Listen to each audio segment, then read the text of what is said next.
el aumento en el índice delictivo, sobre todo en secuestros, alumnos del Instituto Tecnológico de Gustavo Amadero desarrollaron un proyecto. Los mismos compañeros o integrantes del equipo hemos tenido familiares secuestrados y pues en la actualidad hemos notado que desde el año pasado ha habido muchos problemas de secuestros.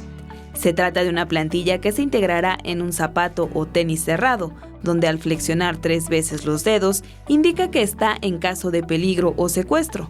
En automático, se envía un mensaje con el texto «Ayuda, estoy siendo secuestrado» a un contacto que el usuario de la plantilla haya elegido en la aplicación SafeFoot, donde se podrá obtener la ubicación en tiempo real y se irá activando conforme se mueva la persona que la porta. La plantilla se va a activar por medio de un sensor de fuerza, que es un botón que se va a ubicar en la parte de adelante del pie.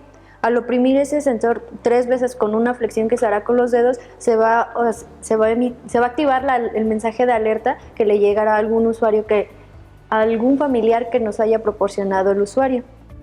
Este proyecto, que realizaron 4 estudiantes, aún no está terminado, pero se espera que en 3 meses se encuentre a la venta por la cantidad de 3,710 pesos. Hasta ese momento tenemos este prototipo que ya es funcional. Se pretende que sea más pequeño para cuidar el apartado ergonómico, además de que encapsulemos todos los componentes para que no se vean dañados, que no afecten ni la comodidad ni que al momento de estar el sudor o pisar agua se lleguen a dañar estos componentes. La creación de la plantilla se divide en 3 fases. Debido al aumento de secuestros a estudiantes, la primera está enfocada a personas de 18 a 30 años de edad.